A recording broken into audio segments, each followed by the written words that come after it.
September 20ನೇ ತಾರೀಕಿನಿಂದ ಈ 6 ರಾಶಿಯವರಿಗೆ ಭಿಕ್ಷುಕನು ಕೂಡ ಕುಬೇರನಾಗುವಂತಹ ಅದೃಷ್ಟ ಒಲಿದು ಬರುತ್ತದೆ. ಹಾಗಾದರೆ ಅಂತಹ ಅದೃಷ್ಟವಂತ 6 ರಾಶಿಗಳು ಯಾವುದು, ಹಾಗೆ ಅವುಗಳಿಗೆ ಯಾವೆಲ್ಲ ಲಾಭ ಸಿಗಲಿದೆ ಅಂತ ಈ ವಿಡಿಯೋದಲ್ಲಿ ನೋಡೋಣ ಬನ್ನಿ. ಅದಕ್ಕೂ ಮುನ್ನ ನೀವೇನಾದರೂ ಲಕ್ಷ್ಮೀ ದೇವಿಯ ಭಕ್ತರಾಗಿದ್ದಲ್ಲಿ, ಕುಬೇರನ ಭಕ್ತರಾಗಿದ್ದಲ್ಲಿ ಈ ವಿಡಿಯೋಗೆ ಈಗಲೇ ಒಂದು ಲೈಕ್ ಕೊಡಿ ಮತ್ತು ತಪ್ಪದೇ ನಮ್ಮ ATV ಕರ್ನಾಟಕ ಯೂಟ್ಯೂಬ್ ಚಾನಲನ್ನು ಸಬ್ಸ್ಕ್ರೈಬ್ ಮಾಡಿಕೊಳ್ಳಿ. ನಿಮ್ಮ ಜೀವನದಲ್ಲಿ ಯಾವುದೇ ಸಮಸ್ಯೆ ಇದ್ದರೂ ಕೂಡ ಡಿಸ್ಪ್ಲೇ ಆಗುತ್ತಿರುವ ಗುರೂಜಿ ನಂಬರ್ಗೆ ಕರೆ ಮಾಡಿರಿ.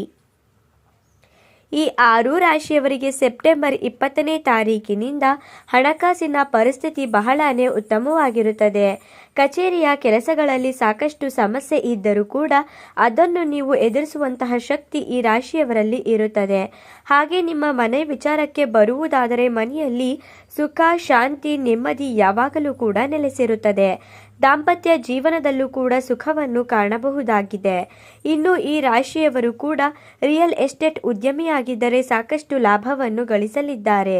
ಹಾಗೂ ಷೇರು ಮಾರುಕಟ್ಟೆಯಲ್ಲಿ ಹಣ ಹೂಡಿಕೆ ಮಾಡುವುದಾದರೆ ಸ್ವಲ್ಪ ಯೋಚನೆ ಮಾಡಿ ಹಣ ಹೂಡಿಕೆ ಮಾಡುವುದು ಒಳ್ಳೆಯದು ಅಂತ ಹೇಳಬಹುದು. ಏಕೆಂದರೆ ಆತುರದ ನಿರ್ಧಾರ ಕೆಡುಕನ್ನು ಉಂಟು ಮಾಡಬಹುದು. ಎಚ್ಚರ.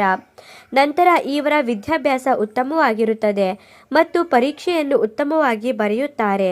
ಉತ್ತಮವಾದ ಫಲಿತಾಂಶವನ್ನು ಪಡೆಯುತ್ತಾರೆ. ಈ ರಾಶಿಯವರು ಸಾಲವನ್ನು ತೆಗೆದುಕೊಂಡಿದ್ದರೆ ಅದನ್ನು ತೀರಿಸುವಂತಹ ಸಮಯ ಇದಾಗಿರುತ್ತದೆ. ವ್ಯಾಪಾರ ಮತ್ತು ವ್ಯವಹಾರದಲ್ಲಿ ಉತ್ತಮ ಲಾಭವನ್ನು ಗಳಿಸುತ್ತೀರಾ. ಇನ್ನು ಈ ರಾಶಿಯವರು ಕಾಯ್ದಿರಿಸಿದಂತಹ ಎಲ್ಲ ಕೆಲಸಗಳು ಕೂಡ ಪುನಃ ಆರಂಭವಾಗಲಿದೆ. ನಿಮ್ಮ ಕೋಪ ಕೆಲವೊಂದು ಘಟನೆಗಳಿಗೆ ಕಾರಣವಾಗುತ್ತೆ. ಹಾಗಾಗಿ ತಾಳ್ಮೆಯಿಂದ ಇರುವುದು ಬಹಳನೇ ಮುಖ್ಯ ಮತ್ತು ಉತ್ತಮವಾದದ್ದು. ಇನ್ನು ಈ ರಾಶಿಯವರು ಉತ್ತಮ ಜೀವನವನ್ನು ಅನುಭವಿಸಲಿದ್ದಾರೆ. ಈ ರಾಶಿಯವರು ಎಷ್ಟೋ ದಿನಗಳಿಂದ ಮಾಡಬೇಕು ಅಂದುಕೊಂಡಿದ್ದ ಕೆಲಸಗಳನ್ನು ಮುಂದುವರಿಸುತ್ತಾರೆ.